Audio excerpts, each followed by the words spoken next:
Job interview নিয়ে আমরা আগে দুটো পর্ব করেছি এবং দুটো পর্বই ছিল জেনারেলাইজ, অর্থাৎ জব ইন্টারভিউ সম্পর্কিত সাধারণ বিষয়গুলো নিয়ে আমরা কথা বলেছি। এবারে এই তৃতীয় পর্বে আমরা মূলত একটি বিশেষ প্রশ্নের উপরে আলোকপাত করব এবং এই বিশেষ প্রশ্নটি হচ্ছে টেল আস সামথিং অ্যাবাউট ইয়োরসেলফ। আপনারা লক্ষ্য করে থাকবেন প্রায় সমস্ত জব ইন্টারভিউয়ের শুরুতেই এই প্রশ্নটা জিজ্ঞেস করা হয়ে থাকে, নিজের সম্বন্ধে কিছু বলুন। এবং এর উত্তর আমরা আসলে অধিকাংশ মানুষই এর উত্তর জানি, কিন্তু উত্তরটা গুছিয়ে বলতে না পারার কারণে অথবা কিছু আনুষঙ্গিক তথ্য আমরা উল্লেখ করতে ব্যর্থ হওয়ার কারণে জব ইন্টারভিউ আমাদের সন্তোষজনক হয় না। কাজে এই পর্বটিতে আমরা এই প্রশ্নটা নিয়েই গুরুত্ব নিয়ে আলোচনা করব। আমাদের সঙ্গে থাকুন। টেল আস সামথিং অ্যাবাউট ইয়োরসেলফ, এই প্রশ্নটিকে আমরা বলছি একটি জাদুকরী প্রশ্ন। নিজের সম্বন্ধে কিছু বলুন। কেন আমরা এটাকে জাদুকরী প্রশ্ন বলছি? কতগুলো জিনিস দেখবেন বিশেষভাবে লক্ষণীয়। পৃথিবীতে প্রতিদিন প্রতি মুহূর্তে অসংখ্য এক্সাম হচ্ছে এবং কোনো এক্সামের প্রশ্ন বা কোয়েশ্চন আমাদের কিন্তু কমন আসার কথা নয়, কিন্তু জব ইন্টারভিউয়ের এই বিশেষ প্রশ্নটির ক্ষেত্রে প্রায়ই দেখা যায় যেটা আমাদের মোটামুটি কমনই চলে আসে। অর্থাৎ আমরা জানি ইন্টারভিউ আমাদেরকে এই প্রশ্নটি জিজ্ঞেস করা হবে এবং সাধারণত ইন্টারভিউয়ের সূচনাতেই এই প্রশ্নটি জিজ্ঞেস করা হয়ে থাকে। একটা প্রশ্ন যার উত্তর আপনি আগে থেকেই জানেন, সেটা বলতে পারার সুযোগ কি একটি জাদুকরী সুযোগ নয়? আরও কয়েকটা জিনিস আমাদেরকে লক্ষ্য করতে হবে। এটি এমন একটি প্রশ্ন যেখানে তথ্যের চেয়ে বেশি উপস্থাপনাকে গুরুত্ব দেওয়া হয়। অর্থাৎ একজন ক্যান্ডিডেট হিসেবে আপনার যোগ্যতা, একজন ক্যান্ডিডেট হিসেবে আপনার স্বতন্ত্রতা এই প্রশ্নের উত্তরের মাধ্যমেই আপনি ইন্টারভিউয়ারকে জানিয়ে দিতে পারেন এবং এটা একটা বিরল সুযোগ। এই জিনিসটা আমাদেরকে বুঝতে হবে, গভীরভাবে এই জিনিসটা আমাদেরকে বুঝতে হবে। এই প্রশ্নের মাধ্যমেই অন্যদের সাথে আপনি আপনার নিজের পার্থক্য তৈরি করে দিতে পারেন এবং আপনাকে বুঝতে হবে যে এটা কোনো যান্ত্রিক প্রশ্ন নয় এবং এর উত্তর যান্ত্রিকভাবে দিলেও আপনার চলবে না।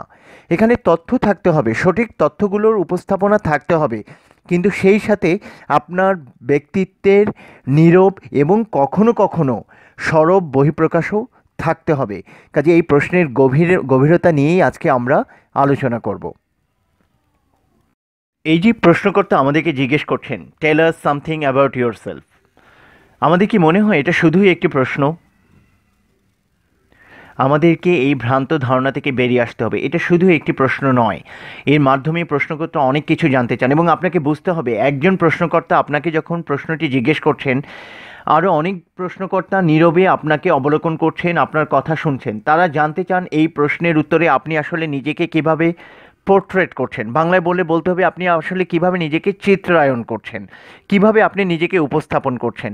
আপনার ব্যক্তিত্ব সম্বন্ধে তারা ধারণা পাবেন, তারা বুঝতে পারবেন আপনার আত্মবিশ্বাস কতটুকু, জানতে পারবেন আপনার আদৌ কোনো দক্ষতা আছে কি না। আপনার শিক্ষাগত যোগ্যতা যেটা আপনি তথ্য হিসেবে উপস্থাপন করছেন, সেখানেও তারা খুঁজে নেবেন অ্যাকচুয়ালি আপনার শিক্ষাগত যোগ্যতা এবং দক্ষতার মধ্যে সামঞ্জস্য আছে কি না। আপনার অভিজ্ঞতার কথাটুকুও তারা এর মাঝখানেই জানতে চাইবেন এবং সর্বোপরি আপনার অ্যাটিটিউড এই জিনিসটা তাদের কাছে খুব গুরুত্ব পাবে।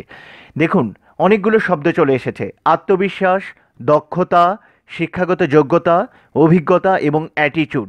এবং এই প্রত্যেকটা শব্দের বা যোগ্যতার ভিত্তিতে আপনার নিজেকে সেলেবল প্রোডাক্ট হিসেবে উপস্থাপনা করতে হবে। সেলেবল প্রোডাক্ট কথাটা শুনতে আপনার মনে হতে পারে আমি কি একটি প্রোডাক্ট? এক অর্থে আমি এবং আপনি, আমরা সবাই প্রোডাক্ট। দেখুন, একটা কোম্পানি, এগুলো চ্যারিটি অর্গানাইজেশন না।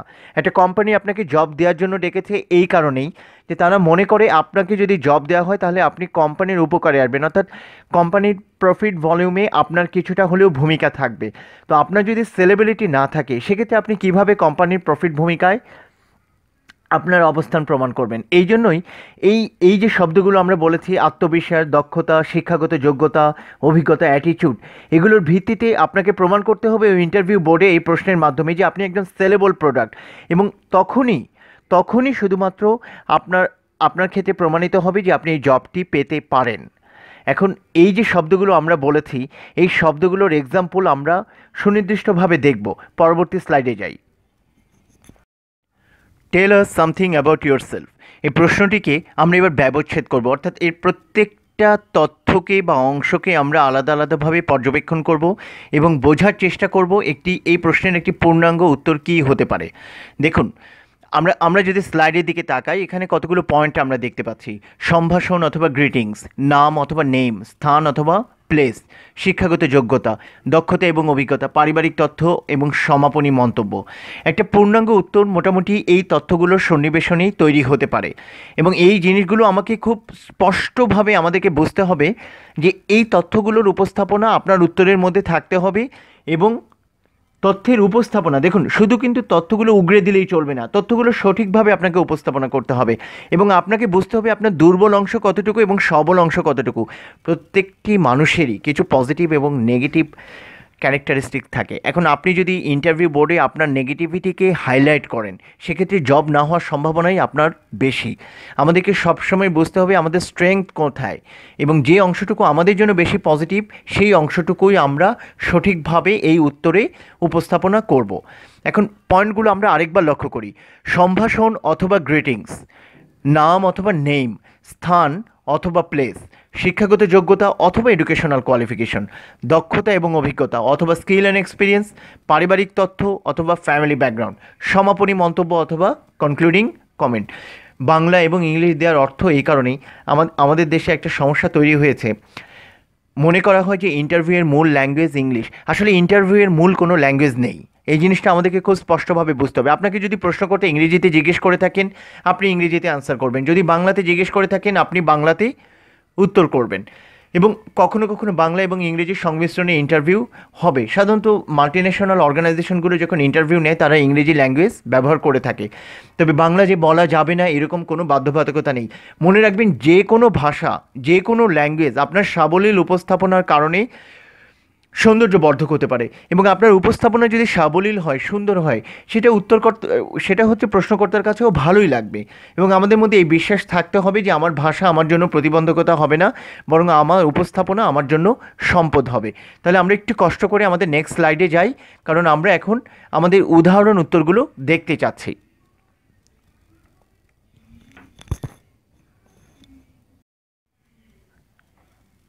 দেখুন, আমরা টেল আস সামথিং অ্যাবাউট ইয়োরসেলফ এই প্রশ্নের উত্তর খুঁজছিলাম, এবং এই প্রশ্নের উত্তর খুঁজতে গিয়ে আমরা প্রশ্নের প্রথম অংশের গ্রিটিংস শব্দটাকে রেখেছি। গ্রিটিংস মানে কি? সম্ভাষণ, অভিবাদন। আমরা যখন কারোর সাথে আলোচনা শুরু করি, সাধারণত কোনো একটা সম্বোধন করি। এটা হ্যালো হতে পারে, এটা হাই হতে পারে, এটা সম্পর্ক ভেদে এবং পরিবেশ ভেদে বিভিন্ন হয়ে থাকে। আমরা যদি স্ক্রিনের দিকে তাকাই, আমরা একটি পূর্ণাঙ্গ ইংরেজি সেন্টেন্স দেখতে পাচ্ছি। গ্রিটিংসের নিচে আমরা দেখতে পাচ্ছি লেখা আছে, it's a pleasure to B here today and thank you very much for providing me such an opportunity to introduce myself. It's a very typical answer. আমাদেরকে বুঝতে হবে যে এই ধরনের উত্তর বহু মানুষ পৃথিবীতে দিয়েছেন এবং ভবিষ্যতে বহু মানুষ দেবেন। এটা একটা স্ট্যান্ডার্ড ফরম্যাট। এখানে বলা হচ্ছে যে আজকে যে ভদ্রলোক এই উত্তরটি করছেন, তিনি বলছেন যে এটা তার জন্য একটি সৌভাগ্য যে তিনি এখানে উপস্থিত আছেন এবং তাকে একটি সুযোগ দেওয়া হয়েছে নিজের সম্বন্ধে কিছু বলার জন্য। অর্থাৎ কৃতজ্ঞতা প্রকাশের একটি ব্যাপার আছে। এখানে থাকতে পেরে এবং নিজের সম্বন্ধে কিছু বলতে পেরে আপনি সম্মানিত বোধ করছেন, কৃতজ্ঞ বোধ করছেন। এই জিনিসটা আপনি আপনার সম্ভাষণে বলছেন। গ্রিটিংসটা আসলে কি? গ্রিটিংসটা হচ্ছে দুটো পক্ষের মধ্যে একটা ব্রিজ তৈরি করে। It's a bridging. দুটো পক্ষের মধ্যে একটা সেতু বন্ধন তৈরি হয়। একটি পক্ষ আরেকটি পক্ষকে বলছে যে আপনাদের সাথে কথা বলতে পেরে আমার ভালো লাগছে। এটা একটা স্বাভাবিক মানবিক একটা অনুভূতির প্রদর্শন। এখন এই অংশটিকে কি আপনি রোবোটিক অ্যাপ্রোচে বলবেন? আপনি কি সবসময় শুধু এই সেন্টেন্সটিই বলবেন? না, আপনার দেয়ার আর থাউজেন্ডস অফ অল্টারনেটিভ। সবসময় যে আপনাকে একদম পূর্ণাঙ্গভাবে এই 2 বা 3 লাইনই বলতে হবে এরকম কোনো ব্যাপার নেই। আপনি অনেক সময় শুধু থ্যাংক ইউ দিয়েও শুরু করতে পারেন। আপনাকে বুঝতে হবে যে আপনি যাদের সাথে কমিউনিকেট করছেন তাদের জন্য কোন উত্তরটি বেশি গ্রহণযোগ্য হবে। আপনি এটা বাংলাতেও বলতে পারেন যে স্যার, আমাকে কিছু বলতে দেওয়ার জন্য অসংখ্য ধন্যবাদ। শব্দগুলো লক্ষ্য করুন। আপনি যখন বলছেন, আপনার অনুভূতি সঠিকভাবে শব্দের সাথে মিশে যাচ্ছে কিনা এটা খুব জরুরি। সত্যিই আপনি নিজের মনে আনন্দ বোধ করছেন কিনা, সত্যিই নিজেকে সম্মানিত বোধ করছেন কিনা, এই জিনিসটা আপনার উত্তরের মধ্যে থাকতেই হবে। অধিকাংশ প্রার্থী যেটা মনে করেন যে আমি এটা মুখস্থ বলতে পারলেই সম্ভবত প্রশ্নকর্তা খুশি হবেন। ব্যাপারটা কিন্তু তা নয়। ব্যাপারটা হচ্ছে আপনি একটা জিনিস শুরু করছেন এবং এটা আপনার ফার্স্ট ইমপ্রেশন। কথা বলার ক্ষেত্রে এটাই আপনার ফার্স্ট ইমপ্রেশন। আপনি একটা প্রশ্নের উত্তর দিতে যাচ্ছেন, উত্তর দেওয়ার আগে আপনি ছোট্ট একটা সূচনা টানলেন বা একটা ভূমিকা টানলেন, এবং যেটাকে আমরা গ্রিটিংস বলছি বা অভিবাদন বা সম্ভাষণ বলছি। এবং সেটা যদি সহজ হয়, সুন্দর হয়, সাবলীল হয়, স্বতঃস্ফূর্ত হয়, সেটা কিন্তু সহজেই প্রশ্নকর্তার মন ছুঁয়ে যাবে। আচ্ছা দেখুন, ব্যাপারটা হচ্ছে এরকম যে ধরুন দুজন বন্ধু কথা বলছেন। পথে তাদের দেখা হয়েছে এবং প্রথমে আপনারা কি বলেন, এক বন্ধু আরেক বন্ধুকে আসলে কি বলছেন? প্রথমে কিন্তু বন্ধু কেমন আছো, বন্ধু কেমন আছিস, প্রথমে আমাদের যে আন্তরিকতা, এটা কিন্তু আমাদের প্রথম প্রথম বাক্যের মাধ্যমেই আমরা প্রকাশ করে দিই। এবং লক্ষ্য করবেন রোবোটিক অ্যাপ্রোচ, আপনার কোনো কোনো বন্ধুকে আমি বন্ধু না বলে বলি হয়তো পরিচিত জনের সাথে আপনার যখন দেখা হয়, আপনি হয়তো তার সাথে তেমন একটা আন্তরিক নন বা তাকে আপনার তেমন একটা পছন্দ হয় না, এসব ক্ষেত্রে কিন্তু আপনি খুব নিরাসক্তভাবে বলেন যে ভাই কেমন আছেন। আবার অনেকের সাথে যখন আপনার দেখা হয় আপনি কিন্তু বেশ আবেগ নিয়ে, বেশ স্বতঃস্ফূর্ততার সাথে বলেন ভাই কেমন আছেন। এর মানে কি? এর মানে হচ্ছে আপনি একটা ব্রিজ তৈরি করছেন এবং এই ব্রিজটা শক্ত হবে না দুর্বল হবে আপনার এই গ্রিটিংসের সময়ে এটা নির্ধারণ হয়ে যাবে। কাজে সম্ভাষণের প্রয়োজনীয়তা আছে, কিন্তু সম্ভাষণের ভাষা কি হবে এটা পরিস্থিতি ভেদে আপনাকেই নির্ধারণ করতে হবে এবং এটা যে সবসময় ইংরেজি হবে এটা ভাবার কোনো অবকাশ নেই। আমরা আমাদের পরবর্তী অংশগুলো এবার লক্ষ্য করব। আমরা একটা প্রশ্নের উত্তর খুঁজছিলাম, প্রশ্নটি ছিল tell us something about yourself. আমরা দেখেছি এই প্রশ্নের প্রথম অংশটুকুতে, উত্তরের প্রথম অংশটুকে আমরা গ্রিটিংস অংশটুকু কমপ্লিট করেছি। তার মানে আমাদের সম্ভাষণ বা অভিবাদনের জায়গাটুকু সম্বন্ধে আমাদের মোটামুটি একটা ধারণা হয়ে গেছে। এবার আমরা এই প্রশ্নোত্তরের দ্বিতীয় অংশে আছি। এখানে আমরা আমাদের নামটা জানাবো। আমরা প্রশ্নকর্তাকে জানাবো আমাদের নাম কি। দেখুন আমরা একটা টেবুলার ফরম্যাটে আমরা কিছু তথ্য দেখতে পাচ্ছি। টেবুলার ফরম্যাটের বাম দিকে লেখা আছে পসিবল ফরম্যাট, ডান দিকে লেখা আছে points to be noted. Possible ফরম্যাটের কলামে আমরা যদি লক্ষ্য করি আমরা দেখব দুটো বাক্য পূর্ণাঙ্গভাবে লেখা আছে। প্রথমে বলা আছে আই এম মোহাম্মদ আলী। হ্যাঁ, এটা একটা উত্তর হতে পারে। আপনি আপনার নাম বলছেন আই এম মোহাম্মদ আলী, অথবা আপনি বলছেন my name is Mohammad Ali. এই দুটো ফরম্যাটই correct, I am Mohammad Ali অথবা my name is Mohammad Ali. সাধারণত এভাবেই আমরা আমাদের নাম উল্লেখ করে থাকি, কিন্তু বিশেষ কিছু দিক আছে যে দিকগুলো আমাদেরকে খুব সঠিকভাবে বিবেচনায় রাখতে হবে। দেখুন ডান দিকের পয়েন্টগুলো আমরা লক্ষ্য করি। নাম মূলত আসলে কি? একজন মানুষের নাম কিন্তু বিরাট একটা ব্যাপার, এটা তার আইডেন্টিটি। এবং আপনি যখন আপনার নাম উচ্চারণ করছেন, আপনার নামের প্রতি আপনার ভালোবাসা, আপনার বিশ্বাস, আপনার অবস্থানের উপর, আপনার পায়ের নিচের মাটির উপর আপনার ভরসা প্রমাণিত হতে হবে। আপনি স্পষ্টভাবে নিজের নাম উচ্চারণ করবেন এবং সেই স্পষ্টতার মধ্যে আপনার আত্মবিশ্বাস পরিলক্ষিত হতে হবে। নামের প্রতি, নিজের নামের প্রতি শ্রদ্ধাবোধ এবং ভালোবাসা আপনার থাকতে হবে। নাম নিয়ে অনেকের মধ্যে অনেক অস্বস্তি থাকে। ধরুন এক ভদ্রলোকের নাম হচ্ছে শব্দুল মণ্ডল। এখন আমাদের কিছু প্রচলিত ধারণা আছে যে নাম যদি সুন্দর না হয়, সুন্দর বলতে আমরা কী বুঝি, যেটা শ্রুতিমধুর। শব্দুল নামটা আমাদের অনেকের কাছে হয়তো ভালো লাগতে না পারে, কিংবা সুলাইমান মণ্ডল, আমরা মনে করি এই নামগুলো স্ট্যান্ডার্ড না। এটা ভাবার আসলে কোনো অবকাশই নেই। আপনার নাম কেন স্ট্যান্ডার্ড হবে না? যে শব্দ আপনার ভাষাতে প্রচলিত আছে, আপনার বাবা ভালোবেসে আপনার নাম রেখেছেন অথবা অন্য কোনো গুরুজন ভালোবেসে আপনার নাম রেখেছেন, সেই নাম কেন গ্রহণযোগ্য হবে না? সমস্ত নামই গ্রহণযোগ্য, এই জিনিস আমাদেরকে বুঝতে হবে। কারণ এই নামগুলো রেখেছেন আমাদের প্রিয়জনেরাই, ভালোবেসে রাখা, অনেক আদর করে রাখা। এই নামগুলোর প্রতি যদি আমাদের শ্রদ্ধাবোধ না থাকে, জীবনের প্রত্যেকটা পদে যতবার আপনি আপনার নাম উল্লেখ করবেন ততবার আপনার চেহারার মধ্যে একটা বিরক্তি এবং অসহায়ত্বের ভাব ফুটে উঠবে। এবং মনে রাখেন, this is the extreme negativity.